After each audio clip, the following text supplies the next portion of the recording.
Suatu hari, waktu itu sudah malam, para murid berkumpul di satu tempat. Pintu-pintu terkunci semua dengan rapat. Mereka bersembunyi di sana karena mereka ketakutan terhadap orang Yahudi. Kenapa ya mereka takut kepada orang Yahudi? Ya, mereka takut. Mereka berpikir seperti ini. Guru mereka saja sudah disalibkan oleh orang Yahudi. Bagaimana dengan nasib mereka? Sementara mereka juga adalah pengikut Tuhan Yesus. Jadi mereka sangat takut. Di tengah-tengah ketakutan seperti itu, tiba-tiba Tuhan Yesus datang kepada mereka dan berada di tengah-tengah mereka. Mereka menjadi heran. Ada di antara mereka yang berpikir, bagaimana ya Tuhan Yesus bisa masuk? Karena semua pintu kan terkunci rapat. Itulah hebatnya Tuhan Yesus. Setelah dia bangkit, dia tidak dibatasi oleh ruang dan waktu. Nah teman-teman, lalu apa yang dikatakan Yesus kepada para murid? Tuhan Yesus berkata kepada para murid, "Damai sejahtera aku berikan kepadamu." Wah, teman-teman tahu, damai sejahtera itu melenyapkan rasa ketakutan. Mereka menjadi sangat berbahagia waktu itu. Karena Tuhan Yesus pun duduk di antara mereka dan menjelaskan bahwa dialah Tuhan yang sudah mati dan bangkit untuk semua orang. Yesus menunjukkan tangannya yang dipaku. Ia juga menunjukkan lambungnya.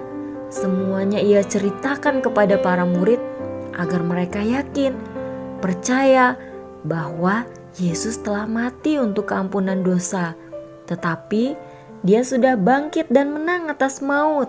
Tuhan Yesus pun memberikan damai sejahtera untuk kedua kalinya. Ia berkata, "Damai sejahtera aku berikan kepadamu."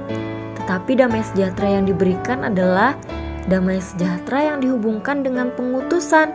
Artinya, Tuhan Yesus memberikan damai sejahtera supaya kepada para murid dapat diutus ke segala suku bangsa di seluruh dunia. Mereka dengan semangat menceritakan tentang Tuhan Yesus, sehingga sampai hari ini kita bisa mengenal Tuhan Yesus. Puji Tuhan ya. Adik-adik, Tuhan Yesus datang kepada para murid ketika para murid sedang dalam ketakutan. Bagaimana dengan kita? Apakah ada di antara adik-adik yang merasa takut saat ini? Atau merasa sedih? Atau merasa kecewa? Tuhan Yesus mau datang kepada kita. Dan kalau ia datang, ia memenuhi hati kita dengan damai sejahtera. Artinya kita tidak takut lagi, kita tidak sedih dan kecewa lagi. Tetapi kita bersuka cita, kita berbahagia. Karena kita memiliki damai sejahtera di dalam hati kita. Bagaimana caranya ya? Kita harus percaya bahwa Yesus itu Tuhan, satu-satunya juru selamat dunia. Tapi bagi teman-teman yang sudah memiliki Tuhan Yesus dalam hati, damai sejahtera Tuhan juga Ia berikan kepada kita, agar kita berani bersaksi kepada semua orang bahwa Yesus sungguh hebat. Dia mati dan bangkit untuk kita semua. Shalom adik-adik. Gimana nih kabar adik-adik sekalian? Pasti adik-adik penuh dengan sukacita ya. Karena di minggu pagi ini Abang bakal bawain firman tentang kebangkitan Tuhan Yesus yang memiliki judul "Lihatlah tanganku dan kakiku". Oke adik-adik, sebelum kita mulai firman ini, marilah kita berdoa ya. Mari kita lipat tangan, sudah tepat kita. Mari kita berdoa. Tuhan, terima kasih ya Tuhan atas segala berkat-Mu kepada kami ya Tuhan, sehingga pada hari ini kami telah siap untuk mendengarkan firman-Mu. Tuhan, kiranya firman ini dapat tertanam dalam hati kami ya Tuhan, dan juga kami dapat semakin mengetahui apa makna kebangkitan untuk kami ya Tuhan. Hanya di dalam Tuhan Yesus kami telah berdoa dan bersyukur. Amin. Oke adik-adik, kita langsung aja ya buka kitab kita dari Lukas 24 ayat 36 sampai 46. Oke, yang ngulangin ya. Lukas 24 ayat 36 sampai 46. Oke, Bang bakal bacain ya buat adik-adik sekalian. Yesus menampakkan diri kepada semua murid. Dan sementara mereka bercakap-cakap tentang hal-hal itu, Yesus tiba-tiba berdiri di tengah-tengah mereka dan berkata kepada mereka, "Damai sejahtera bagi kamu." Mereka terkejut dan takut dan menyangka bahwa mereka melihat hantu. Akan tetapi, ia berkata kepada mereka, "Mengapa kamu terkejut? Dan apa sebabnya timbul keraguan-raguan di dalam hati kamu? Lihatlah tanganku dan kakiku. Aku sendirilah ini. Rabalah aku dan lihatlah, karena hantu tidak ada daging dan tulangnya, seperti yang kamu lihat ada padaku." Sambil berkata demikian, ia memperlihatkan tangan dan kakinya kepada mereka. Dan ketika mereka belum percaya karena girangnya dan masih heran, berkatalah ia kepada mereka, "Adakah padamu makanan di sini?" Lalu mereka memberikan kepadanya sepotong ikan goreng. Ia mengambilnya dan memakannya di depan mereka. Ia berkata kepada mereka, "Inilah perkataanku yang telah kukatakan kepadamu ketika aku masih bersama-sama dengan kamu. Yakini bahwa harus digenapi semua yang ada tertulis tentang aku dalam kitab Taurat, Musa, dan kitab Nabi-Nabi, dan kitab Mazmur." Lalu ia membuka pikiran mereka sehingga mereka mengerti kitab suci. Katanya kepada mereka, "Ada tertulis demikian, Mesias harus menderita dan bangkit dari antara orang mati pada hari yang ketiga." Oke adik-adik, nah di sini kan Bang langsung aja ya bercerita. Nah adik-adik, pada hari yang ketiga itu kan Tuhan Yesus bangkit tuh. Nah tapi yang menyaksikan Tuhan Yesus bangkit itu saat datang ya ke kuburnya itu hanya Maria Magdalena dan juga Simon Petrus. Jadi yang lain itu belum tahu bahwa benar nggak sih Tuhan Yesus itu bangkit. Nah setelah itu adik-adik, di sini kan diceritain bahwa saat mereka berkumpul di suatu ruangan kayak yang tadi ya ada di video awal, mereka itu bercakap-cakap gitu, murid-murid Yesusnya. Nah terus tiba-tiba Yesus muncul di tengah-tengah mereka dan berkata, "Damai sejahtera bagi kamu." Waduh, langsung mereka kaget kan? Dan juga takut. Dan juga katanya menyangka bahwa mereka melihat hantu. Hah, Tuhan Yesus dikira hantu adik-adik. Padahal itu Tuhan Yesus kan? Dan katanya mereka terkejut dan takut. Nah, sekarang gini deh, coba adik-adik bayangin kalau misalnya adik-adik ada di posisi murid-murid Tuhan Yesus. Misalnya adik-adik lagi berkumpul nih di rumah teman adik-adik, lagi ngobrol-ngobrol tentang apalah, mungkin pelajaran atau apa. Terus tiba-tiba Tuhan Yesus muncul, terus berbicara, "Damai sejahtera bagi kamu." Nah, adik-adik kaget nggak? Kaget nggak? Kaget nggak? Ya kaget lah, pasti kaget kan? Soalnya di sini aja murid-murid Tuhan Yesus kaget, katanya terkejut, takut, dan menyangka bahwa mereka melihat hantu. Nah, akan tetapi Tuhan Yesus langsung bilang, "Mengapa kamu terkejut? Dan apa sebabnya timbul keraguan-raguan di dalam hati kamu? Lihatlah tanganku dan kakiku. Aku sendirilah ini. Rabalah aku dan lihatlah, karena hantu tidak ada daging dan tulangnya, seperti yang kamu lihat ada padaku." Nah adik-adik, jadi Bang ceritain lagi ya, bahwa saat Maria Magdalena dan juga Simon Petrus datang ke kuburan Tuhan Yesus, nah di situ tuh tubuh Yesus itu udah nggak ada. Tubuh Tuhan Yesus itu udah benar-benar bangkit ke surga. Nah habis itu mereka kayak merabalah, bener nggak sih ini Tuhan Yesus? Kan adik-adik, Tuhan Yesus itu kan disalibkan ya, dipaku tuh tangannya dua-duanya, di sininya bolong, dan juga kakinya juga bolong kan. Nah, waktu Tuhan Yesus nampakin diri itu, bekas-bekasnya itu masih ada.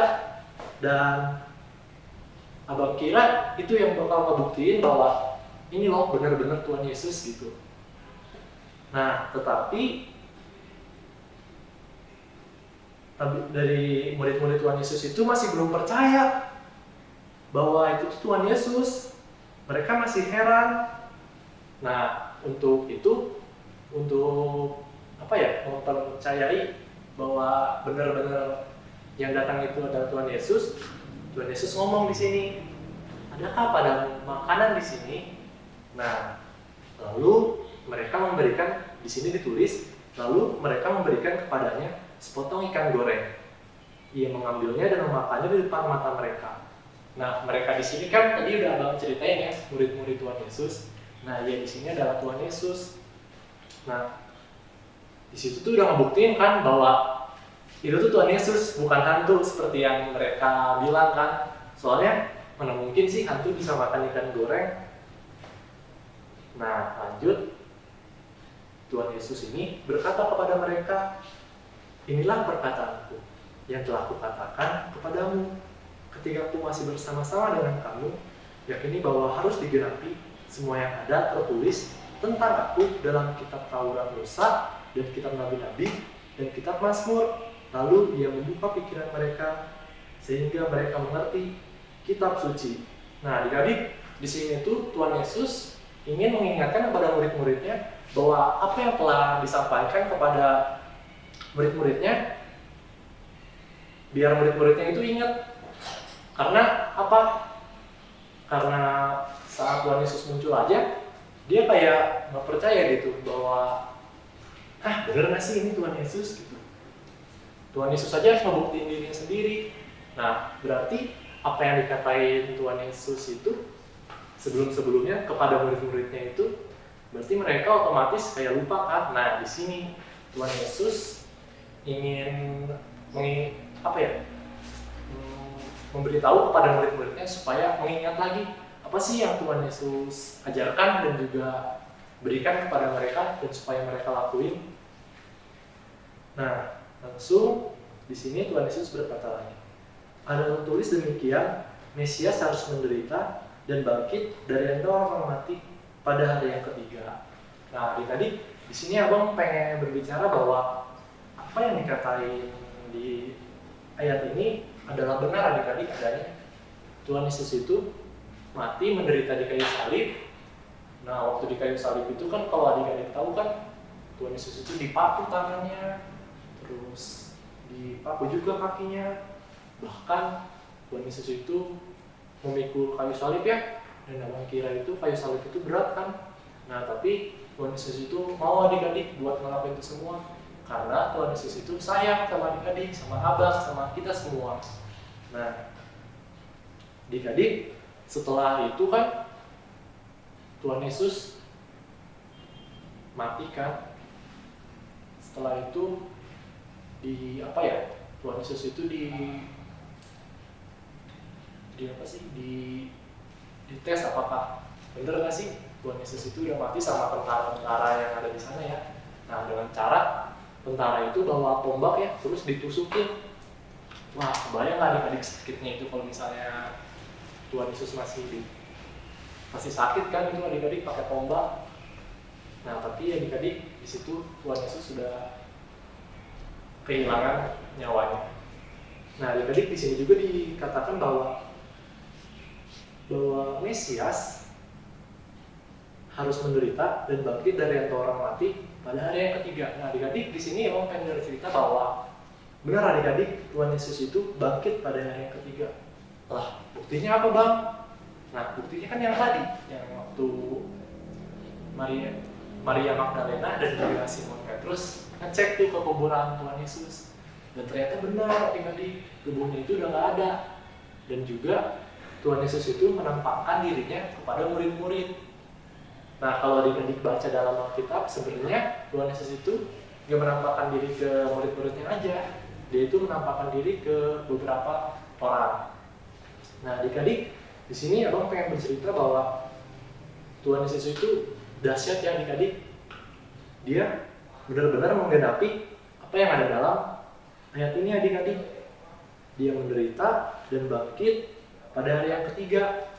Nah, adik-adik, di sini abang pengen adik-adik memahami bahwa makna penderitaan Tuhan Yesus itu adik-adik harus benar-benar pahami ya.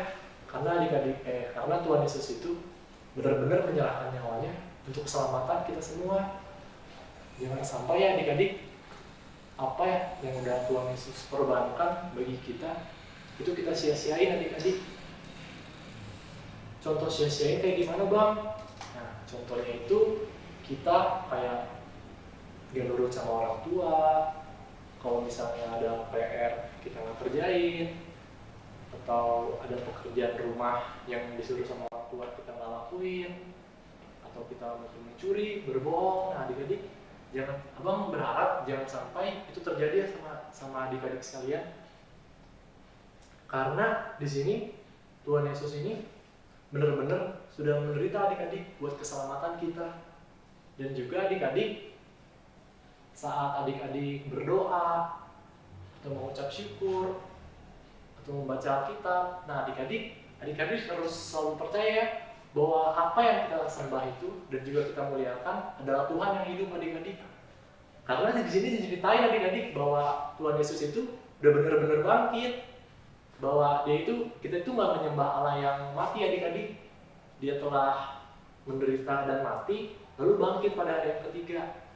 Nah adik-adik, abang harap lewat firman yang abang bawain hari ini kita lebih memaknai ya tentang kebangkitan Tuhan Yesus, bahwa Tuhan Yesus itu menderita di kayu salib bukan semata-mata karena dituduh sama orang-orang, tetapi karena dia benar-benar kasih, dia benar-benar cinta, dia benar-benar sayang sama adik-adik, sama abang, sama kita semua adik-adik.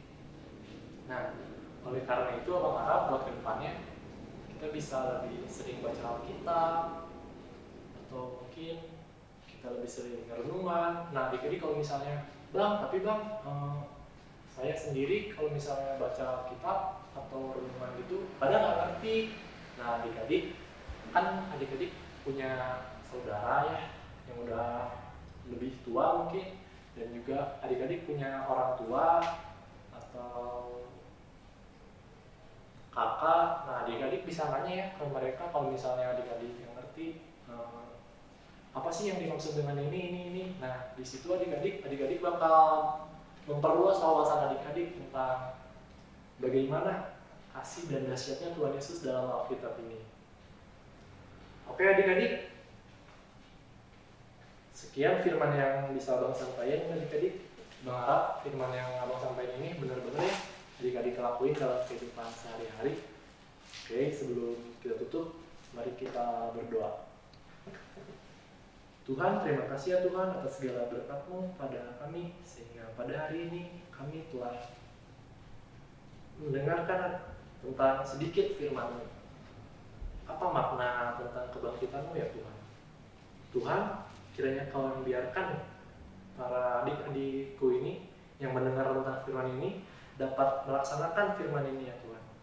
Tuhan, kiranya Kau yang selalu berkati mereka ya Tuhan dalam segala apa hal yang dikerjakan mereka, supaya apapun yang mereka kerjakan ya Tuhan dapat berbuah dengan dahsyat ya Tuhan.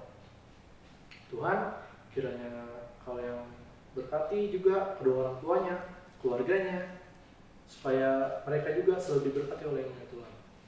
Hanya di dalam nama Tuhan Yesus kami telah berdoa dan mengucap syukur. Amin. Oke adik-adik, jadi mau bakal ngasih ayat hafalan ya. Ayat hafalannya dari Lukas 24 ayat 46. Katanya kepada mereka, ada tertulis demikian, Mesias harus menderita dan bangkit dari antara orang mati pada hari yang ketiga.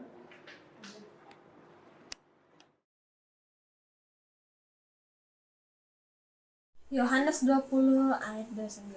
Kata Yesus kepadanya, karena engkau yang telah melihat aku, maka engkau percaya. Berbahagialah mereka yang tidak melihat namun percaya. Amin. Ya, adik-adik abang, kita akan berdoa syafaat. Sebelumnya mari kita lipat tangan, tutup mata, akan abang pimpin dalam doa. Bapak yang baik, terima kasih Tuhan, pada pagi hari ini Tuhan kami sudah boleh melaksanakan ibadah sekolah minggu Tuhan. Tuhan kiranya Kau memberkati ibadah kami pada hari ini, supaya apa yang kami dapat melalui firman yang dibawakan oleh Bang Pivo boleh memberkati setiap kami adik-adik sekolah minggu di rumah Tuhan Kristus. Terima kasih Tuhan, kami bersyukur juga bahwasanya kami terus merasakan hadirat Tuhan walaupun kami masih beribadah secara daring Tuhan. Terima kasih Tuhan. Bersyukur juga untuk ibadah Paskah yang telah terlaksana tadi malam Tuhan Yesus Kristus. Kiranya Tuhan boleh memberkati setiap kami yang mengikuti dan yang mendengarkan. Tuhan juga boleh menjadikan firman yang telah kami dengarkan untuk menjadi pedoman bagi hidup kami Tuhan. Terima kasih Tuhan, berkati anak-anakmu, anak-anak sekolah minggu di rumahnya masing-masing Tuhan, dalam studinya. Biarlah Tuhan yang menjamah setiap mereka dalam pelajarannya, sekolahnya Tuhan Kristus, dan mereka boleh menjadi terang di tengah sekolahnya Tuhan Kristus. Terima kasih Tuhan, terima kasih berkati orang tuanya, supaya orang tuanya boleh terus membimbing setiap anak-anak sekolah minggu, dan terus boleh Tuhan Kristus diberkati oleh Tuhan. Terima kasih Tuhan, berkati kesehatan anak-anakmu, anak-anakmu yang sakit biarlah Tuhan yang sembuhkan, anak-anakmu yang mungkin berhalangan pada ibadah pagi hari ini, biarlah Tuhan terus berkati Tuhan. Terima kasih Tuhan, berdoa juga untuk adik-adik kami Tuhan dimanapun mereka berada yang di akhir-akhir ini berulang tahun Tuhan, biarlah Tuhan boleh terus berkati mereka, Tuhan panjangkan umurnya senantiasa, dan boleh Tuhan limpahkan berkatnya kepada mereka Tuhan Kristus. Terima kasih Tuhan, kami juga berdoa Tuhan untuk gereja kami di Kausar Jadi Tuhan. Kami rindu Tuhan Kristus bersama-sama kembali beribadah di tempat ini di Kausar Jadi Tuhan. Kiranya Tuhan yang memberkati supaya kejadian hari-hari ini, pandemi virus corona Tuhan Kristus boleh segera berlalu Tuhan, dan kami boleh bersama-sama bersukacita kembali, bertemu kembali, berkumpul di gereja-Mu ini ya Tuhan Kristus. Terima kasih Tuhan. Berdoa juga Tuhan Kristus secara khusus Tuhan untuk guru-guru sekolah minggu yang akan melayani di minggu depan. Tuhan berkati Tuhan supaya apa yang menjadi pelayanan mereka, supaya apa yang menjadi kebutuhan anak-anak sekolah minggu boleh terlayani dan boleh memberkati setiap anak-anakmu, dan tentunya untuk menyenangkan hati Tuhan saja. Terima kasih Tuhan Kristus. Doa kami yang kurang sempurna ini sempurnakanlah dalam Kristus Yesus yang telah mengajar kami bersama demikian. Bapa kami yang di surga, dikuduskanlah namamu, datanglah kerajaanmu, jadilah kehendak-Mu di bumi seperti di surga. Berikanlah kami pada hari ini makanan kami yang secukupnya, dan ampunilah kami atas kesalahan kami, seperti kami juga mengampuni orang yang bersalah kepada kami. Dan jangan bawa kami ke dalam pencobaan, tapi lepaskanlah kami daripada yang jahat, karena Engkaulah yang punya kerajaan dan kuasa dan kemuliaan sampai selama-lamanya. Amin. Sebelum kita menerima berkat, kita menyanyi satu pujian. Terima kasih Tuhan.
Shalom anak-anak, kita saat ini ada di penghujung ibadah sekolah minggu. Mari kita berdoa. Kami syukur buat anak sekolah minggu yang antusias, penuh semangat mengikuti ibadah sekolah minggu secara online. Kami syukur juga para orang tua yang mendampingi. Kami syukur buat guru-guru sekolah minggu yang telah mengajar firman Tuhan, yang telah mengajak anak-anak bernyanyi, mengalami firman Tuhan dan puji-pujian kepada Tuhan. Saat ini Bapa di sorga, hamba mohon berkat-Mu atas mereka.